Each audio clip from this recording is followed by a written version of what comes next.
syukuri aja, syukuri aja. Apa sih syukur itu? Ternyata syukur itu bukan menerima. Syukur itu adalah mengungkapkan perasaan positif. Ya, ketika kita mendapatkan uang, ungkapkan perasaan positif. Pasti cukup dengan uang ini hidup saya. Pasti uang akan datang lagi. Pasti uang ini akan mengajak uang-uang yang lain yang akan datang ke dalam kehidupan saya.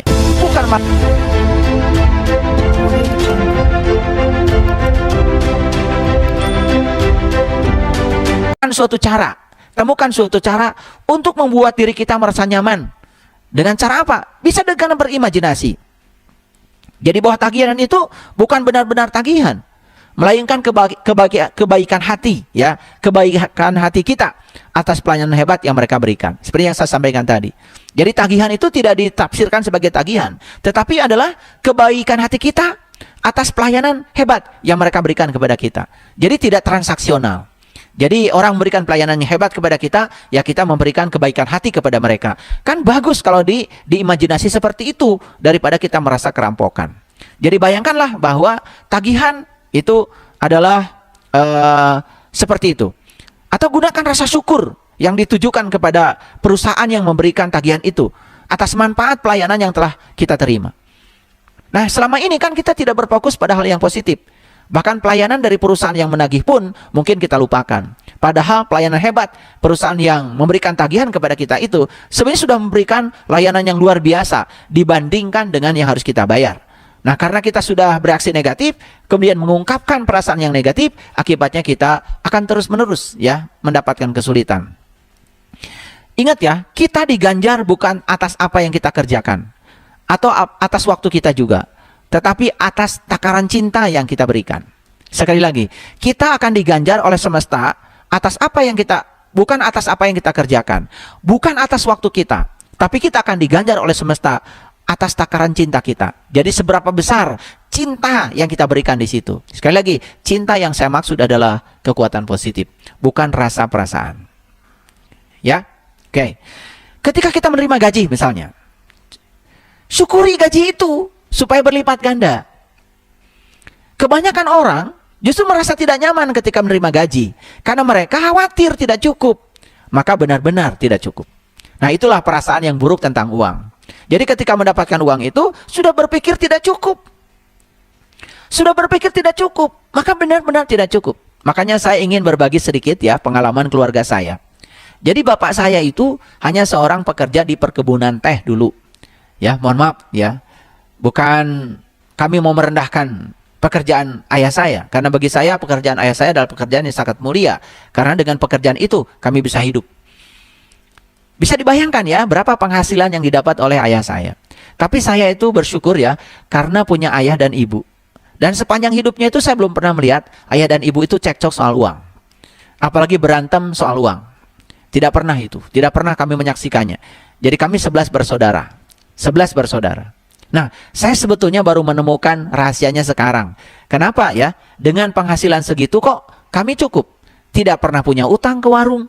Ya, kami juga hidup berkecukupan dan kami juga bisa sekolah.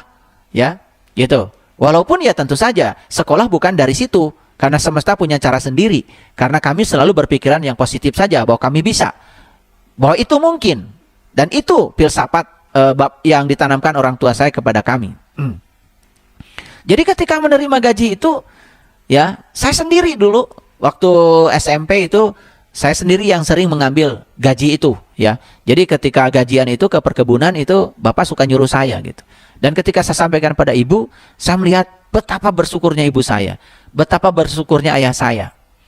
Itu, ya. Jadi perasaan positif tentang uangnya itu luar biasa. Jadi ketika dapat uang sama sekali tidak ada, ya rasa tidak akan cukup dengan uang. Dan kebanyakan justru orang-orang yang tidak merasa cukup dengan uang, itu justru merasa betul-betul akan mengakibatkan dia juga ya mengalami ketidakcukupan tentang uang. Karena apa? Ketika dia mendapatkan uang bukan bersyukur, malah justru dia berhitung. Wah, tidak akan cukup. Kemudian dia khawatir tentang ketidakcukupan itu. Benar-benar akan tidak cukup. Benar-benar akan tidak cukup. Jadi saya kalau memperhatikan sekarang flashback ke belakang, kenapa ya? Ya, 11 bersaudara, anak 11 itu, ya, 2 tahun sekali ibu saya melahirkan. Kok bisa gitu? Tidak ada yang kelaparan di keluarga. Dan ternyata rahasianya adalah syukur. Makanya syukur itu luar biasa. Jadi saya belajar dari syukur itu dari ayah dan ibu saya. Ternyata syukur itu artinya adalah mengungkapkan perasaan positif.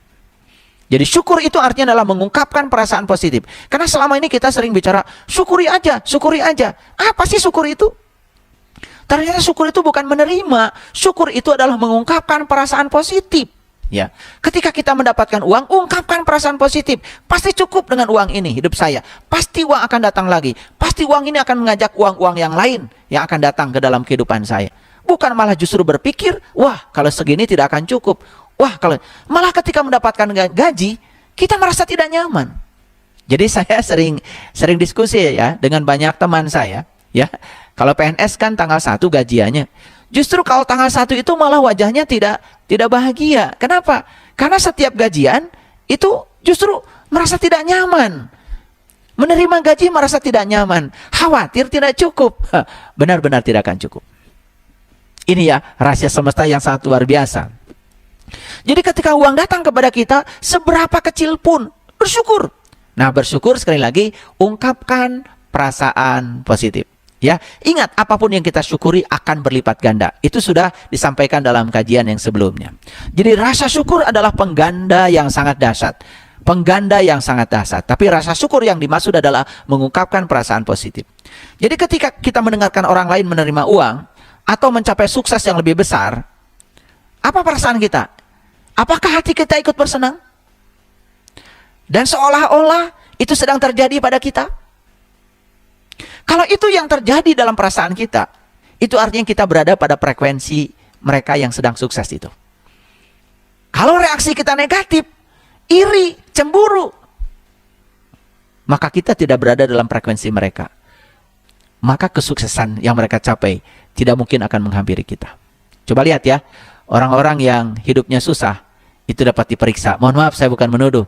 Pasti di dalam dirinya itu masih ada iri, cemburu, tidak bahagia melihat kebahagiaan orang, malah justru ya sering menuduh seakan-akan orang yang banyak uang itu tidak jujur, korupsi, apa saja. Dia mengungkapkan perasaan yang buruk ya kepada orang lain. Hati-hati, ya hati-hati. Berarti kita sedang menarik yang negatif ke dalam kehidupan kita. Ya, jangan membuang uang untuk mendapatkan yang lebih banyak. Jangan membuang uang untuk mendapatkan yang lebih banyak tanpa ada rasa cinta. Nah, ini yang dimaksud dengan transaksi ya. Kadang-kadang orang itu, saya mau mengeluarkan uang ya. Semoga aja nanti kalau uang yang saya keluarkan nanti akan menarik uang yang lebih banyak lagi. Hati-hati kalau di situ tidak ada cinta, tidak ada kekuatan positif. Apa yang kita lakukan itu malah justru membuang uang. Oleh karena itu maka ketika kita memberi, nah disinilah kita mengamalkan kalimat Bismillahirrohmanirrohim. Atas nama Allah yang Maha Pengasih dan Maha Penyayang. Ketika kita memberi, pertama ingat, yang memberi bukan kita. Yang memberi adalah Allah. Kita cuman kepanjangan tangan Allah untuk memberi. Oleh karena itu bebaskan diri kita dari keinginan untuk mendapatkan balasan. Karena ketika kita membebaskan keinginan untuk mendapatkan balasan, berarti di situ sudah ada cinta. Sudah ada kekuatan positif. Cukup merasa senang saja melihat kesenangan yang dirasakan oleh orang yang diberi.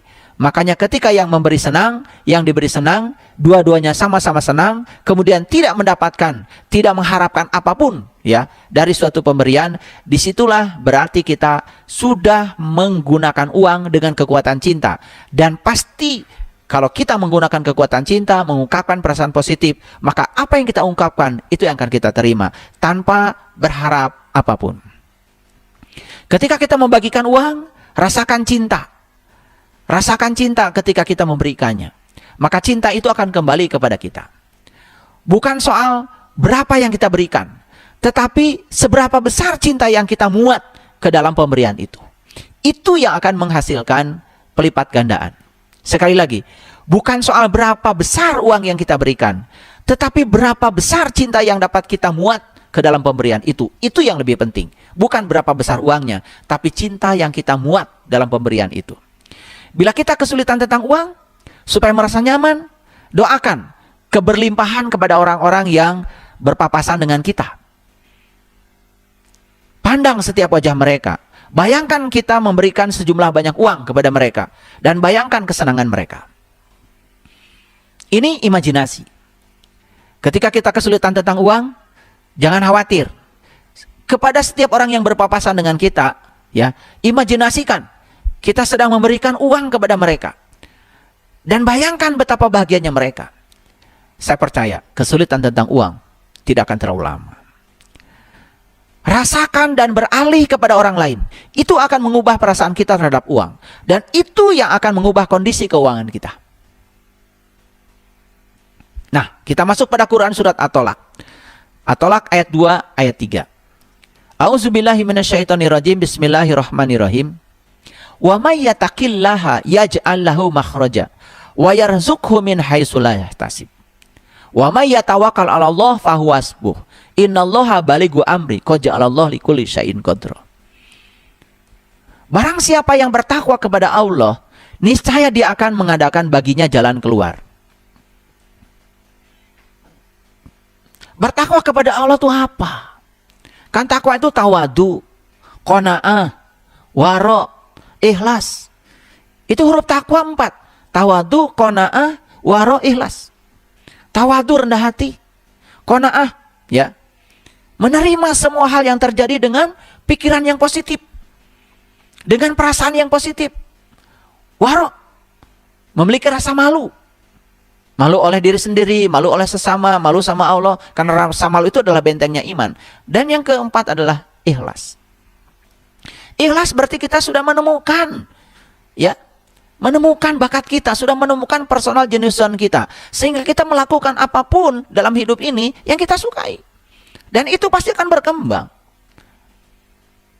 Wa may yattaqillaha yaj'al lahu makhraja wa yarzuqhu min haitsu la yahtasib. Ini yang akan memberikan jalan keluar.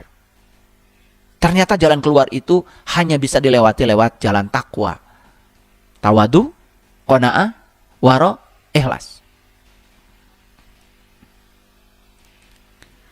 Dan Allah akan memberikan rezeki dari arah yang tidak disangka. Kapan Allah akan memberikan rezeki dari arah yang tidak disangka? Kalau kita tidak menyangka. Jadi kalau kita berbuat kebaikan kepada si A, kita menyangka si A akan melakukan kebaikan yang sama kepada kita, kita sudah menyangka kita akan dapat kebaikan sebatas yang disangka. Jadi kita tidak akan pernah mendapatkan kebaikan dari arah yang kita tidak sangka. Oleh karena itu maka lepaskan, jangan menyangka. Begitu menyangka si A akan membalas kebaikan saya, maka kita sudah membatasi kebaikan itu hanya dari si A saja. Kebaikan dari arah yang tidak disangka tidak akan datang. Ini kenapa ayat ini disebut doa 1000 dinar. Karena apa? Kalau kita memahami isi ayat ini dan menerapkannya dalam hidup, ini yang akan luar biasa. Ini yang disebut dengan wa yarzuqhu min haitsu la yahtasib. Dan barang siapa yang bertawakal kepada Allah, niscaya Allah akan mencukupinya. Sesungguhnya Allah melaksanakan urusannya. Sesungguhnya Allah telah mengadakan ketentuan bagi tiap-tiap sesuatu. Apa sih bertawakal kepada Allah? Tawakal itu adalah proses akhir.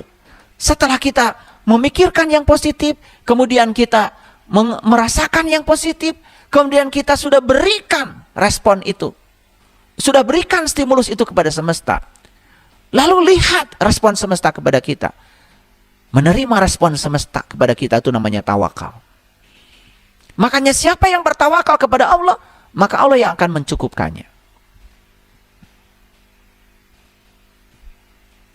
Para sahabat, sebetulnya apa sih yang menggerakkan uang itu? Uang ini digerakkan oleh siapa? Ternyata uang di dunia ini digerakkan oleh kekuatan tarik-menarik cinta. Uang ini di dunia digerakkan oleh kekuatan positif. Coba lihat, negara-negara yang banyak sekali menggunakan kekuatan positif, menciptakan produk-produk teknologi. Dan mereka menarik uang ke negaranya. Dan negara-negara yang tidak mau menggunakan kekuatan positif, hanya iri, cemburu, membicarakan kemajuan negara lain, bahkan benci pada kemajuan orang lain. Lihat negara-negara semacam itu, tidak didatangi oleh uang. Jadi, siapa yang menggerakkan uang? Yang menggerakkan uang adalah kekuatan tarik-menarik cinta. Jadi yang menggerakkan uang adalah kekuatan positif yang diungkapkan. Lihat negara yang memproduksi mobil. Mobil itu bisa tercipta karena kekuatan positif. Lihat negara yang memproduksi barang-barang rumah tangga. Mohon maaf, di sekitar saya ini kalau disebutkan banyak sekali. Laptop, ada gelas, ada HP saya, ada spidol, ada kertas, ada kamera, ada televisi, ada speaker, ada mic. Semua produk-produk ini tidak mungkin tercipta kalau tidak ada cinta, tidak ada kekuatan positif. Dan semua mereka yang memproduk ini, bukankah mereka telah menarik uang? Jadi sekarang ngerti ya, siapa yang menggerakkan uang? Yang menggerakkan uang adalah kekuatan tarik-menarik cinta. Kecil-kecilan ada orang membuat makanan, itu kekuatan cinta, dan dijual, dan dia mendapatkan uang. Kecil-kecilan orang menggunakan kekuatan positif, membuat karya apa saja. Buat kursi. Kursi dibeli oleh orang. Jadi siapa yang menggerakkan uang? Yang menggerakkan uang adalah kekuatan tarik-menarik cinta. Siapapun yang memberikan cinta dengan memiliki perasaan baik, maka ia akan menjadi magnet bagi uang. Sekarang mau nggak kita jadi magnet bagi uang? Ungkapkan cinta. Gunakan kekuatan cinta. Anda mau berkarya apa? Menulis buku, bikin buku yang hebat. Sekali menulis buku, buku itu terus dibaca ulang. Bahkan ada buku yang bestseller, dijual, diproduksi berkali-kali, dan tetap saja laku. Nulisnya satu kali. Karena apa? Menulis buku itu hanya bisa terjadi dengan kekuatan positif. Bukankah dia menjadi magnet? Jadi, kenapa ya uang tidak menghampiri saya? Karena Anda bukan magnet. Karena Anda tidak menggunakan kekuatan cinta. Anda tidak berkarya apa-apa. Coba. Renungkan kata-kata saya. Sekarang, bekerjalah demi kegembiraan bekerja. Bekerja dengan asyik. Bekerja dengan penuh semangat. Karena kita menyukai pekerjaan itu. Maka apakah uang akan mengikuti kita? Pasti. Makanya saya sering mengatakan, Bismillahirrahmanirrahim. Atas nama Allah yang Maha Pengasih dan Maha Penyayang. Saya bekerja bukan untuk uang. Saya bekerja karena saya senang melakukan pekerjaan ini. Karena saya ingin melayani banyak orang. Saya bahagia melayani banyak orang. Coba, lakukan pekerjaan dengan kegembiraan. Apakah uang tidak mengikuti? Pasti mengikuti. Dan kalau kita bekerja semata-mata untuk uang, subhanallah, kita akan terbatas.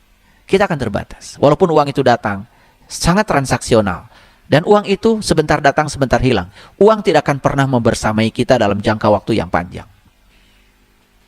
Saat kita bekerja, menganggap itu sebagai satu-satunya cara untuk mendapatkan uang, itu artinya kita tidak mencintai pekerjaan itu. Misalnya gini, kita bekerja, dan kita menganggap pekerjaan yang kita lakukan itu hanya satu-satunya cara untuk mendapatkan uang. Itu artinya kita tidak mencintai pekerjaan kita. Kalau kita mencintai pekerjaan kita, jangan menganggap bahwa pekerjaan kita itu adalah satu-satunya cara untuk mendapatkan uang. Bekerja aja dengan kegembiraan. Bahkan, saya pernah menyampaikan sebuah nasihat kepada seseorang. Dia hanya seorang satpam. Dan saya ubah pikirannya. Bagaimana kalau kamu nanti punya perusahaan satpam? Dan sekarang dia benar-benar punya perusahaan satpam, bukan sebagai satpam. Dia menjadi outsourcing dari banyak perusahaan besar untuk melayani kebutuhan satpam. Kenapa bisa begitu? Diubah perasaannya. Selama kita puas menjadi satpam, ya kita akan jadi satpam selamanya. Saya bukan merendahkan. Karena itu juga profesi yang mulia. Tapi ketika kita punya keinginan yang lebih besar lagi. Makanya kita kadang-kadang suka nanya pada anak, nanti kalau udah besar mau jadi dokter, tidak pernah bertanya pada anak, nanti kalau udah besar mau jadi yang punya rumah sakit? Nggak pernah. Nanti kalau sudah besar mau jadi apa? Mau jadi pilot? Tidak pernah bertanya, ya, kalau sudah besar menjadi orang yang punya maskapainya gitu, bukan pilotnya. Karena kita membatasi.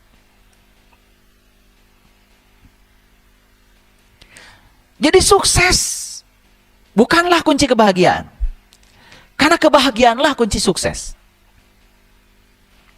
Bayangkan kita bersama yang kita cintai. Bayangkan kita bersama yang kita sukai. melakukan segala hal yang kita sukai. Rasakan cinta yang lebih besar ketimbang memberikan memberikan rasa tentang uang. Uang itu nanti akan ikut. Makanya saya ketika ditanya, kenapa saya ingin menjadi pengajar di universitas? Karena saya senang mengajar. Saya senang mengubah pikiran orang. Dan saya fokus saja ke situ, tanpa memikirkan uang. Apakah uang tidak menghampiri saya? Kan setiap tanggal 1 uang pasti datang. Daripada terus saya menghabiskan waktu memikirkan uang. Jadi jangan salah kaprah dengan menganggap bahwa uang adalah satu-satunya cara untuk mendapatkan sesuatu. Pemikiran ini sangat sempit dan membatasi. Bukankah ada orang, mohon maaf, mungkin tidak punya uang, tapi dia bisa menikmati rumah yang mewah. Dia tidak membangun rumah itu. Bahkan villa-villa yang mewah yang dibangun oleh orang-orang yang punya uang kan lebih banyak didiami oleh pekerjanya daripada oleh yang punyanya. Yang punya bahkan jarang sekali ke situ, bahkan tidak tahu situasi itu karena kesibukannya.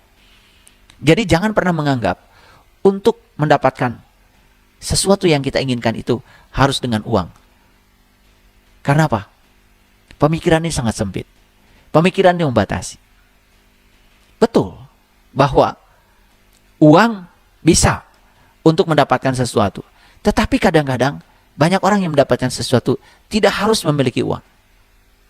Ada orang yang ditraktir temannya hari ini, ditraktir temannya besok, ditraktir temannya lusa.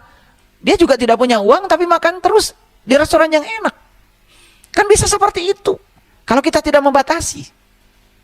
Kalau kita membatasi seakan-akan apapun yang kita inginkan harus dengan uang, jadi kita nanti akan mengabdi pada uang.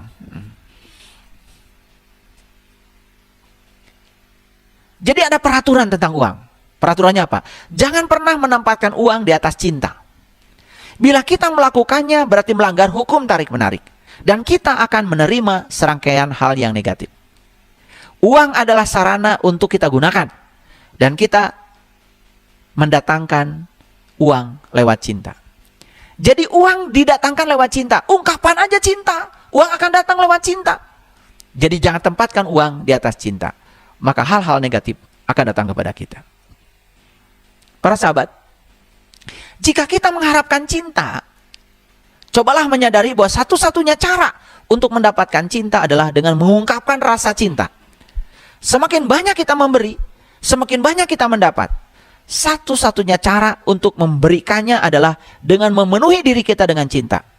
Sampai kita menjadi magnet bagi yang kita inginkan itu.